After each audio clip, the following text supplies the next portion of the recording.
السلام علیکم ورحمۃ اللہ وبرکاتہ۔ الحمدللہ رب العالمین والصلاة والسلام علی اشرف الانبیاء والمرسلین۔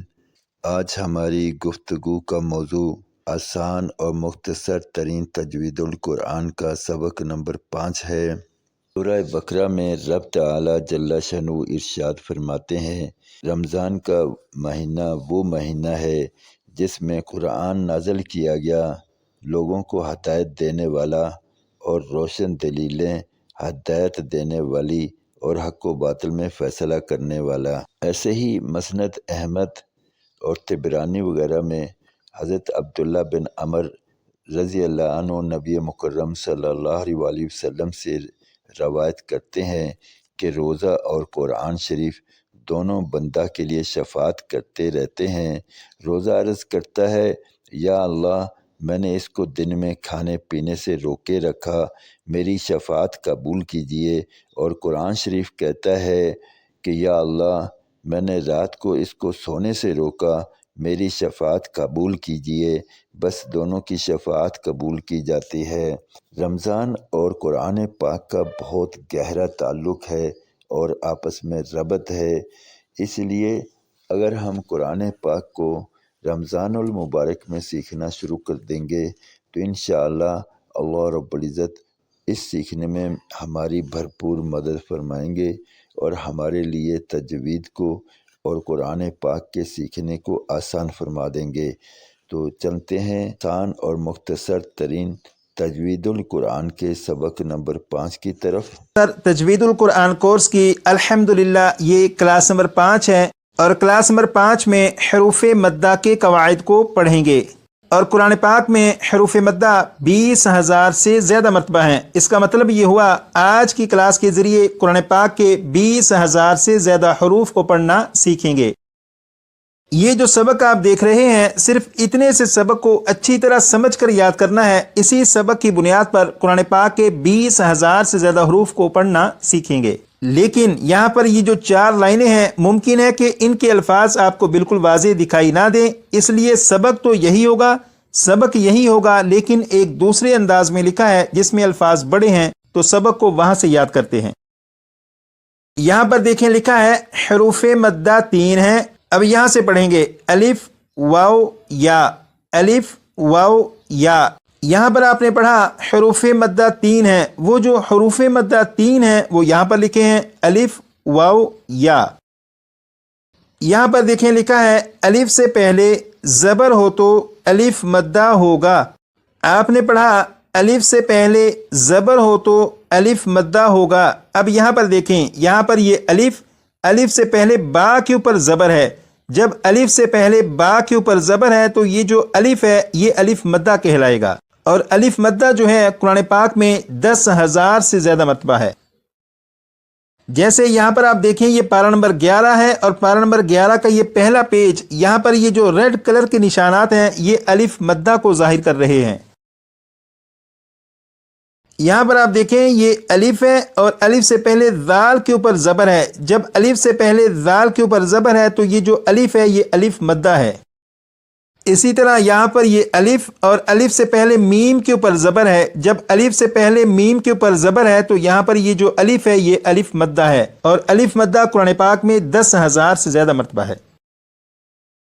یہاں پر آپ نے الف مدہ کے بارے میں پڑھا، اب یہاں سے پڑھیں گے واو ساکن سے پہلے پیش ہو تو واو مدہ ہوگا۔ یہاں پر آپ نے پڑھا واو ساکن سے پہلے پیش ہو تو واو مدہ ہوگا۔ اب یہاں پر دیکھیں، یہاں پر یہ واو ہے، واو کے اوپر جزم ہے۔ جب واو کے اوپر جزم ہے تو اس واو کو واو ساکن کہیں گے، اور کلاس نمبر 4 میں آپ نے پڑھا تھا جس حرف کے اوپر جزم ہو اسے ساکن کہتے ہیں۔ اب یہاں پر واو کے اوپر جزم ہے، لہٰذا یہ جو واو ہے یہ واو ساکن ہے۔ واو ساکن سے پہلے با کے اوپر پیش ہے۔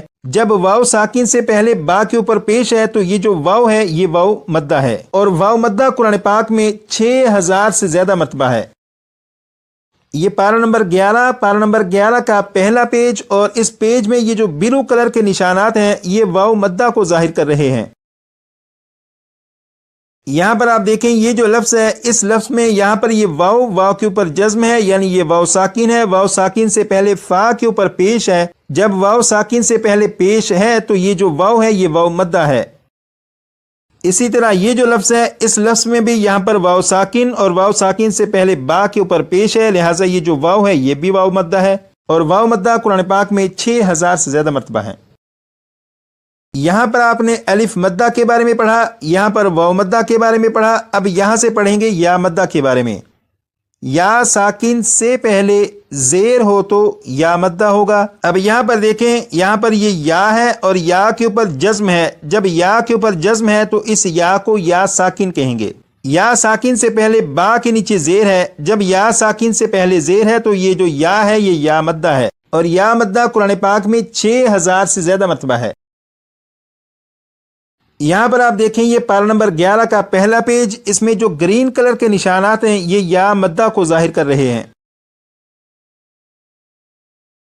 یہاں پر آپ دیکھیں یہ جو لفظ ہے اس لفظ میں یہاں پر یہ یا کے اوپر جزم ہے، یعنی یہ یا ساکن ہے، یا ساکن سے پہلے لام کے نیچے زیر ہے، لہٰذا یہ جو یا ہے یہ یا مدہ ہے۔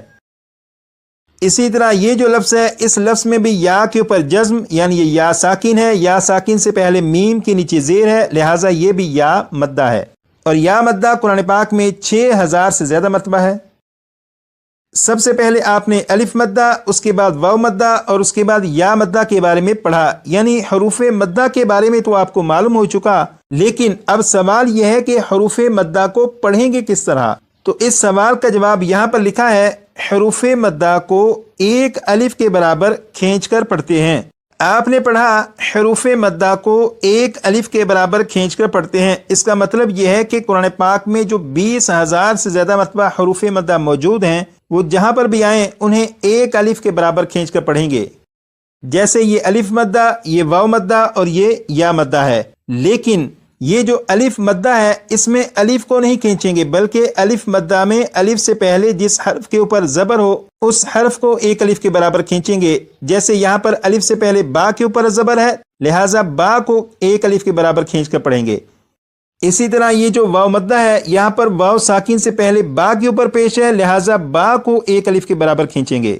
یہاں پر یا ساکن سے پہلے با کے نیچے زیر ہے، لہٰذا با کو ایک الف کے برابر کھینچ کر پڑھیں گے۔ اب ان کی پریکٹس کریں گے وہ اس طرح کہ سب سے پہلے با کو 3 مرتبہ میں پڑھوں گا ایک الف کے برابر کھینچ کر۔ اب یہاں سے پڑھیں گے بو بو بو، اب یہاں سے پڑھیں گے بی بی بی۔ آج کی کلاس میں حروف مدہ کو جو سبق پڑھا یہ حروف مدہ قرآن پاک میں 20,000 سے زیادہ مرتبہ ہیں۔ جیسے یہاں پر آپ دیکھیں پارہ نمبر 11 کے اس پہلے پیج میں یہ جو بلو کلر کے نشانات ہیں یہ حروف مدہ کو ظاہر کر رہے ہیں۔ تو آپ دیکھیں کہ صرف اس ایک پیج میں کتنی زیادہ مرتبہ حروف مدہ موجود ہیں جن کے بارے میں آپ کو معلوم ہے کہ انہیں کس طرح پڑھنا ہے۔ تو آج کی کلاس میں جو سبق پڑھا اس سبق کو کم از کم 25 سے 30 مرتبہ آپ پڑھیے گا تاکہ یہ سبق بھی آپ کو اچھی طرح سے زبانی یاد ہو۔ آج کے لیے اتنا ہی، مزید پڑھیں گے کلاس نمبر 6 میں۔ اس کو بہت غور سے سننے کی ضرورت ہے، اور قاری صاحب جس طرح پڑھا رہے ہیں اسی طرح پڑھنا۔ آج کا اور گزشتہ اسباق کا بار بار دہرانا ہمارے تجوید القرآن کو مضبوط بنائے گا اور اس میں نکھار پیدا کرے گا۔ گزارش ہے کہ آج کے سبق کو کم از کم 20-25 مرتبہ یا اس سے زیادہ دہرایا جائے۔ سابقہ اسباق کو بھی 10-15 مرتبہ ضرور دہرائیں تاکہ ہمارا تجوید القرآن کا یہ سیکھنا مضبوط ہو سکے اور ہمارے تجوید میں نکھار پیدا ہو۔ گزارش ہے کہ ان باتوں کو اپنے دوست احباب عزیز و اقارب میں پھیلائیں، بلکہ قرآن پاک کو سیکھنے کے لیے لوگوں کو تیار کرنے کے لیے آمادہ کریں، اور اس ویڈیو کو اپنے واٹس ایپ گروپ میں شیئر کریں تاکہ زیادہ سے زیادہ لوگ قرآن پاک کو صحیح انداز میں پڑھنا سیکھ جائیں۔ اگر ایسا ہو گیا تو انشاءاللہ ان کو بھی اس کا اجر و انعام ملے گا، اور رب کریم اپنے فضل سے ہمیں بھی اس سے مستفید فرمائیں گے۔ اللہ رب العزت مجھے آپ کو عمل کی توفیق عطا فرمائے۔ اب تک کے لیے اتنا ہی، انشاءاللہ ملتے ہیں اگلی ویڈیو میں، تب تک کے لیے اللہ حافظ۔ السلام علیکم ورحمۃ اللہ وبرکاتہ۔